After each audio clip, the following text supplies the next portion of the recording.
How does someone gain access to creating a product that has to go through compliance, that has to go through regulatory hurdles, that has to go through R&D, formulation, and production?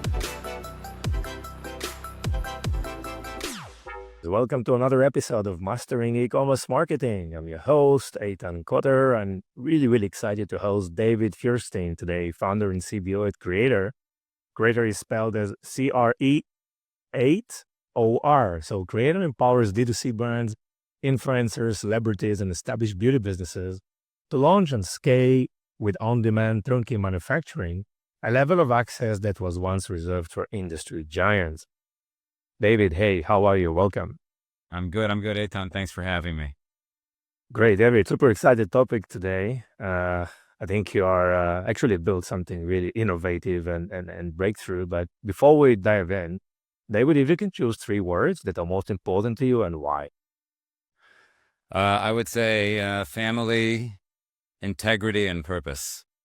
Those would be the 3 words that are most important to me, and in that order. So nothing in this world is more important than my family to me. My wife, my 3 sons, and my extended family beyond my nuclear one. The reason is that they are always it's always in the gene pool that you find your best level of constant support that's unwavering and without strings attached, and it's a mutual bond that goes both ways. So without family, I wouldn't be where I am. I would say integrity is incredibly important, especially when you're in when you're a person who builds opportunity off of relationships. I've always said that my greatest strength is in being able to maintain relationships.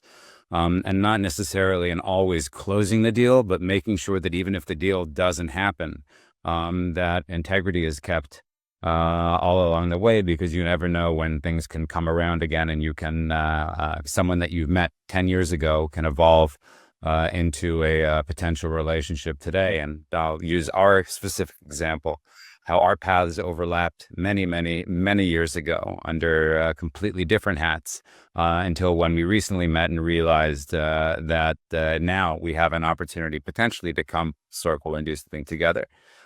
And the last, purpose. I think in anything that you do, if you have all of the other ingredients behind you, making sure that you're focused on doing something that has purpose, really gives meaning to the mission. And that means by understanding what your customer really wants and needs, and then solving the pain points and solving the problems that they have. And I think in CREATOR, we've achieved that. And certainly in many of the opportunities that I've worked in my lives, things that have been successful have all had purpose. Yeah, this is super interesting and definitely totally resonate with me as well. I mean, and obviously you, right, in your career, you're mostly customer facing type of guy, right? We're working on the business side, on the managerial aspect.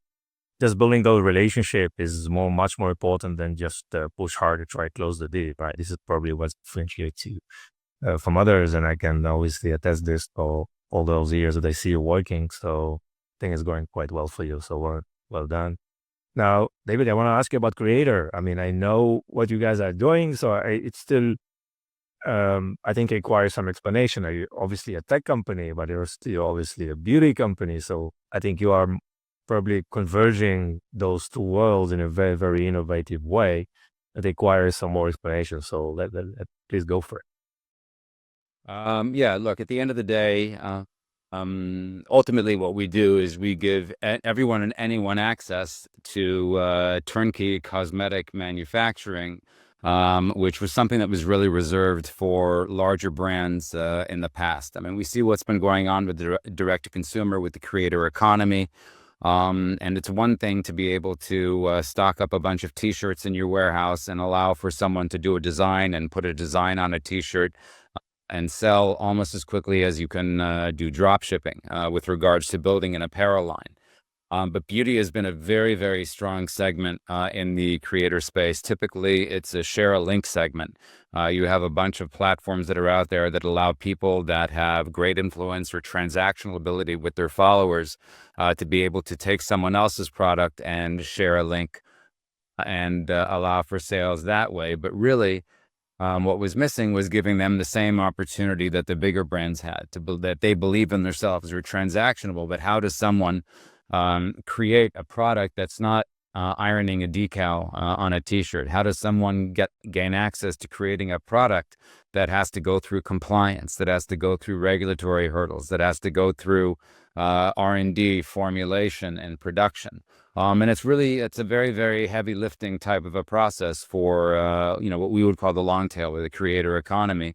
But we realized at Creator that, if there was a way that we could take a full turnkey operation, democratize access, and create a methodology that made it as simple as building a website on Wix, that you could actually create a product that would be reflective of who you are, and that would also resonate with your audience, that if we could facilitate that in one environment, that we were onto something big. And it took a long time for us to do it.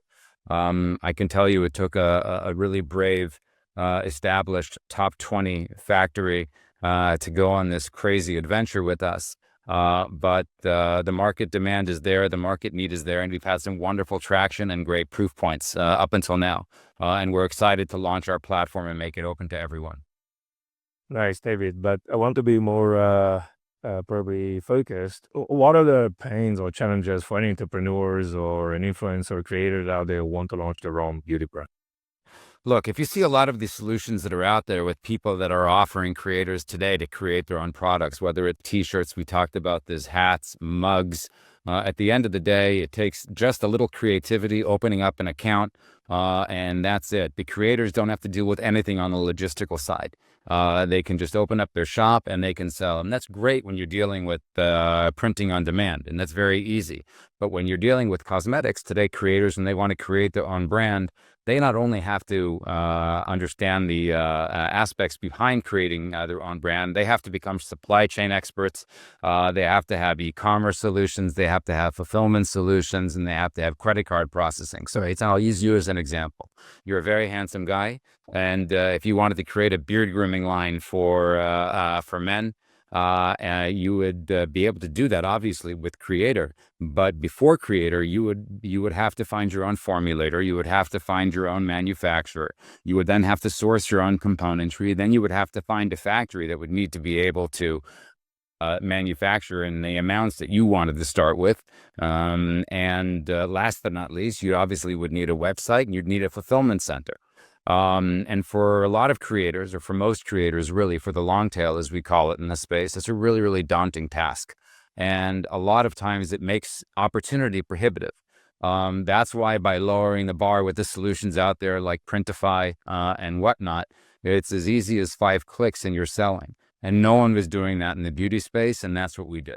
Yeah, it's a obviously tight integration you have with one of those top 20 factories, and definitely the technology platform we've developed just to streamline those activities. And definitely, I mean, those entrepreneurs, they can find a factory that can probably deliver small quantities, but then when you scale, you are limited, right? Then you have to work other factor. It's like a whole new ball game, right?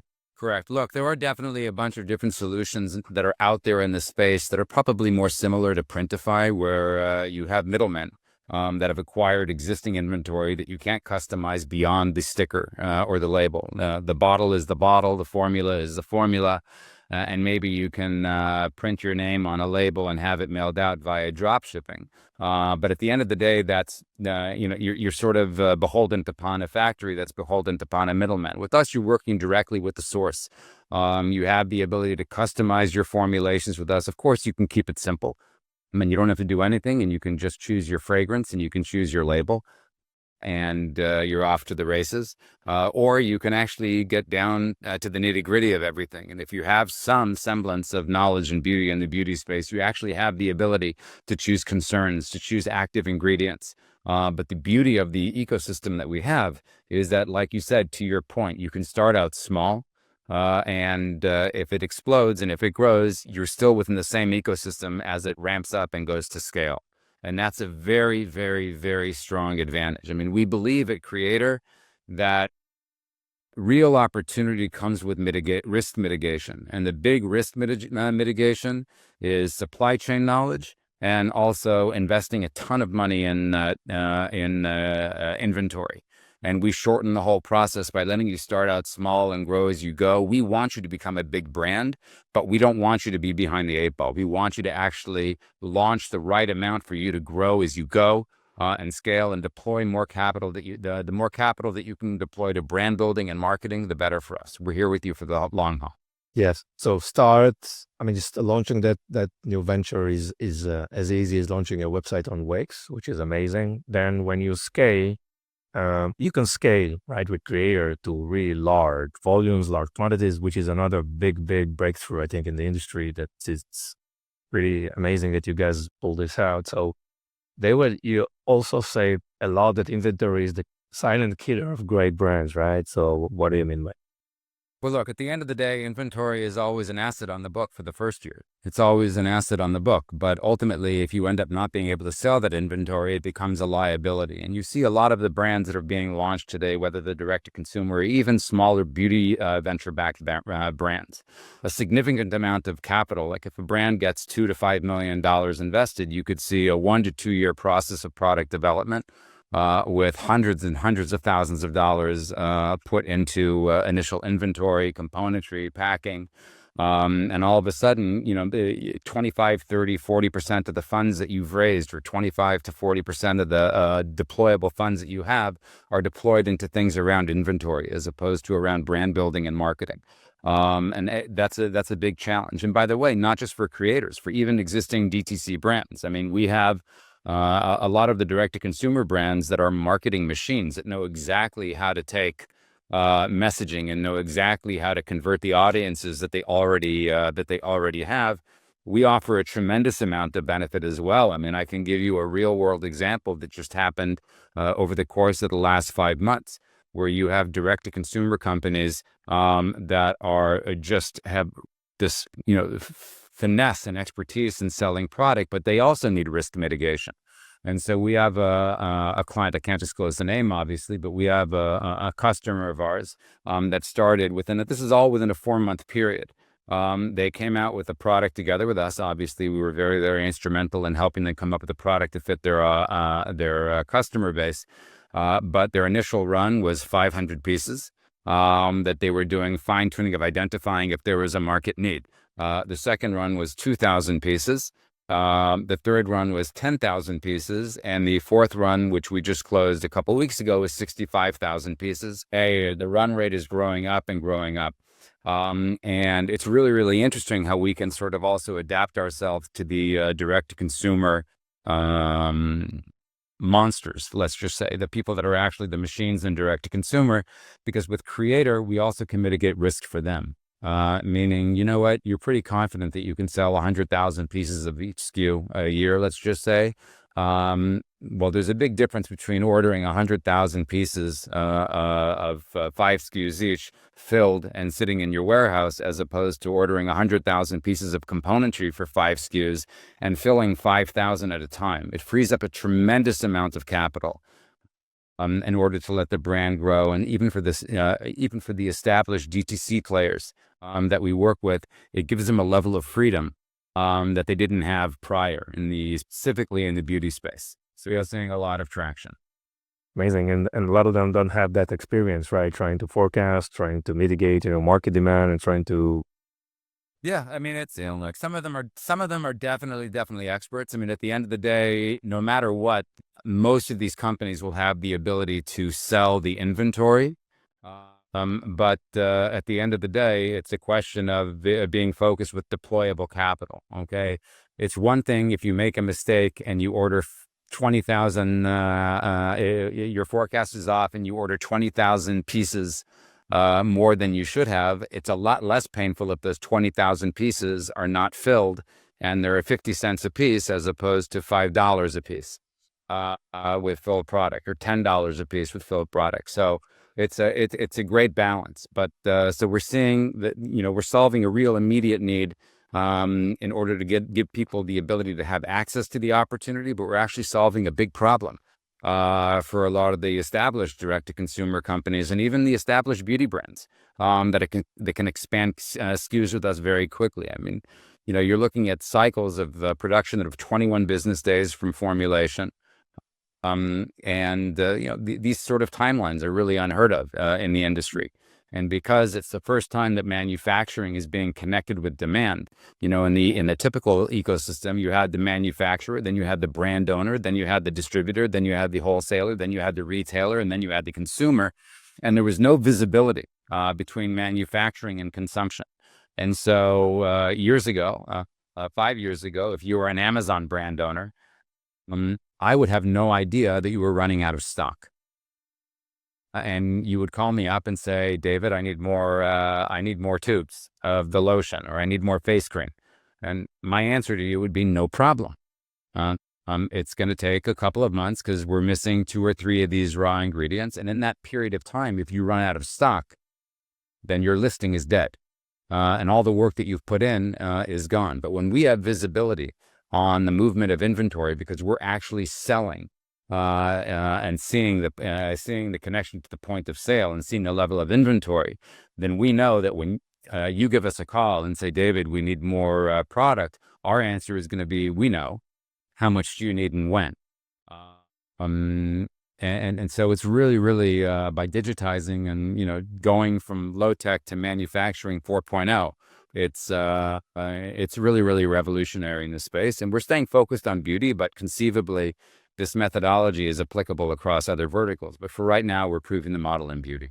Beauty, yeah. So actually Uberizing beauty manufacturing, right? And because you're providing also the D2C storefront, and that storefront is obviously connected to other channels, right? Like Amazon or even TikTok Shop or whatever, you have through an API the ability to understand demand and to do these smart forecasting, right? And being a proactive app platform that where we notify and leverage data, right, to create better communication updates with your customers and do a much more sophisticated planning that they're ever used to do, can possibly do with any other solution. So that's it's really, really smart. And so how is it going on with those creators? I mean, what's the feedback you're getting? What's some of the objections, some of the great insight that you've learned through and I know you're beyond product market fit, already selling, have great case studies.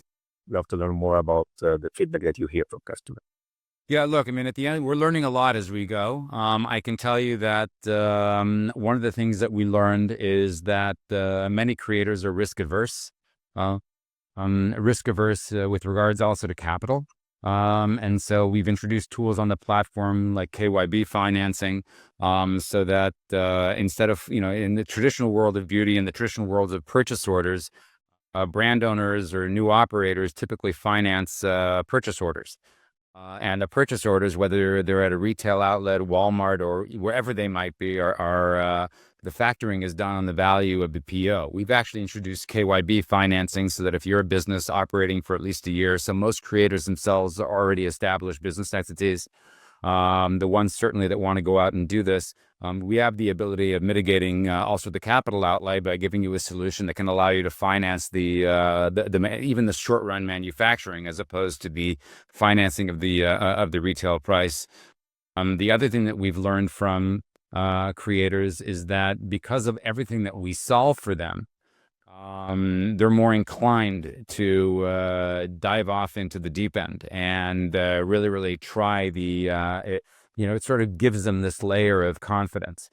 What we've actually also been really, really phenomenally lucky to receive is that there are a lot of opportunities that start out in apparel, but we define them as beauty adjacent. Meaning that, there are a lot of TikTokers that are out there that have developed their own brand presence by leveraging the speed of building things with apparel. And some that we're in the process of building brands with them right now today in beauty. But where, these TikTokers, it's a funny story, but where they develop their own line of clothing. But when they sell their line of clothing, they're selling them a lot on TikTok and TikTok Shop and the discoveries all in TikTok Shop. And a lot of these TikTokers always get questions as to what products they're using on their face because they look great, they look so great, they look so young, they look so perfect. And we're seeing a lot of TikTokers that are in completely different segments that are reaching out to us because we're saying it's ridiculous. I'm selling my shirts, I'm selling my bags, I'm selling my pants, I'm selling my shoes, I'm selling my jewelry. And that's great. And it's going really well. But I keep showing product by Clinique, or I keep showing product by Maybelline, or I keep showing because I keep getting asked all these questions. And I put affiliate links in my TikTok because that's what I do. But I have the business stamina to be able to do this on my own. I'm beauty adjacent. Let me open up another vertical with my audience. And so we're working with more established TikTok shop operators and brand owners to help them sort of expand. And it's a really, really seamless and easy process to do with. That's really, really smart. I mean, just moving to this just-in-time kind of production in beauty is really an amazing breakthrough. And obviously, it's changing the whole psychology for creators and entrepreneurs out there just thinking about launching a beauty brand. So this is very, very powerful. And I know you are implementing a lot of AI into the platform, definitely on the inventory projections and some other aspects of the business. What do you see? How do you see AI is implemented into your platform in this various, let's say, product services that you provide to your customer? So I would say there's sort of two ways that AI can come in. AI can come in at the level of really just assisting people and helping them get to where they need to be. So it could be, as an example, Eitan, you come to the platform and you're convinced that you want to do a product that's for you. But AI can let you know, actually, you're better off doing a product that's for your audience. And if your audience are women, then a beard grooming solution wouldn't be the right product choice. And so part of the ways of using AI is to allow you to understand what products your audience or your followers or your fans are in need and what would resonate with them.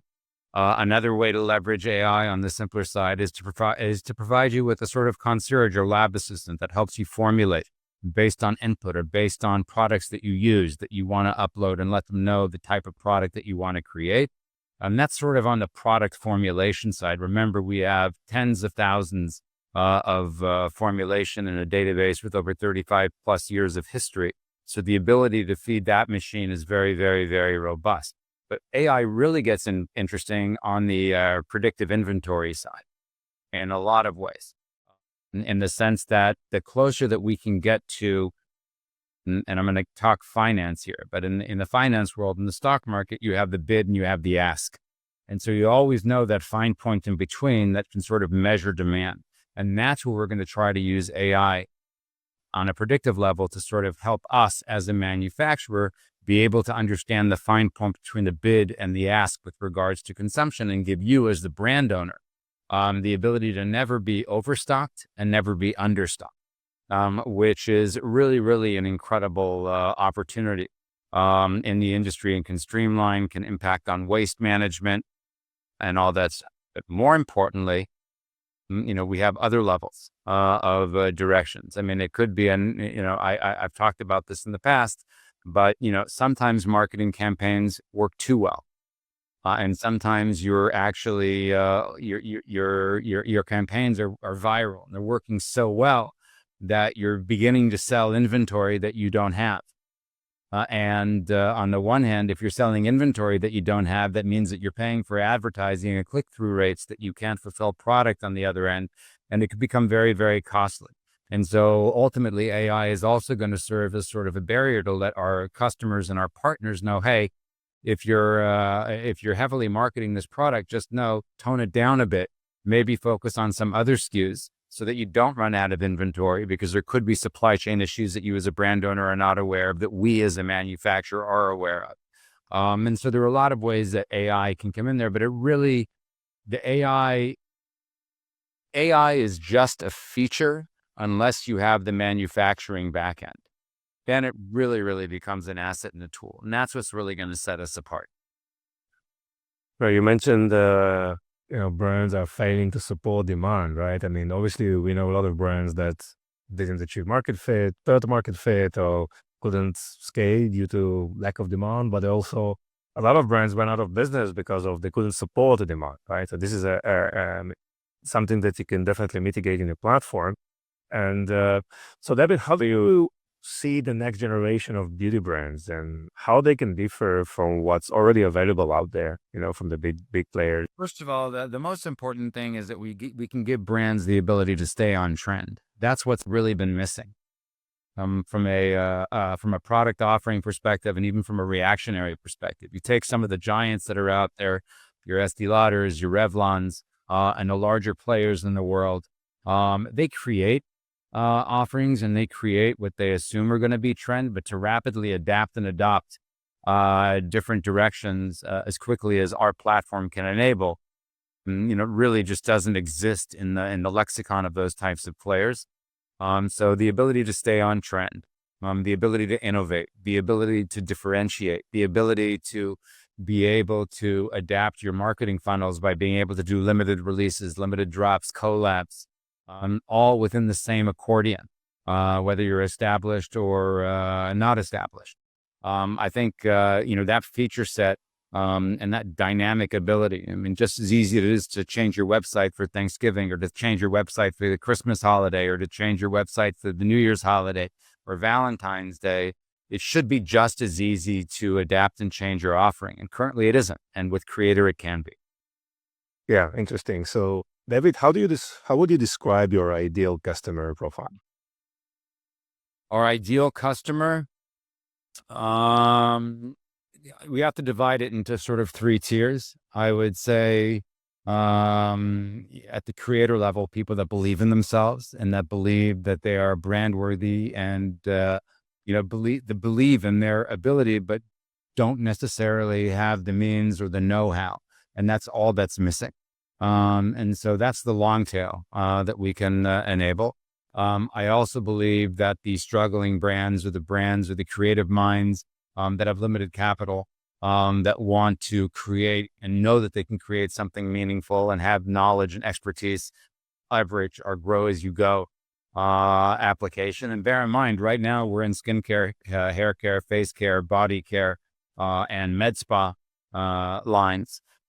But we're going to be introducing color makeup, which is a strong and growing space, and eventually also OTC with SPFs and sunblocks, which is a very, very strong formula offering. And then also we really, because we provide the accordion, we also can react as an accordion, meaning that we can take brands that are here, we can take opportunities that are here, and then we can help nurture ideas and dreams that are here from people that are just getting started, which is why we have different levels of service that we offer. And that way, that when you're getting on board with a partner that's providing you a 360 solution. Yes, interesting. So not just the ability to scale in terms of qualities, but also enhance product offering and more product lines within your catalog, which is very important. Also, even support existing brands who are already operating in a certain way, and they need more specialized help, and just focus on growing their business and let someone else manage all the back end of the supply chain and inventory and fulfillment side of things. So that's very, very smart. Okay, David. So how entrepreneurs, creators, influencers, brands, how they can reach out to you guys?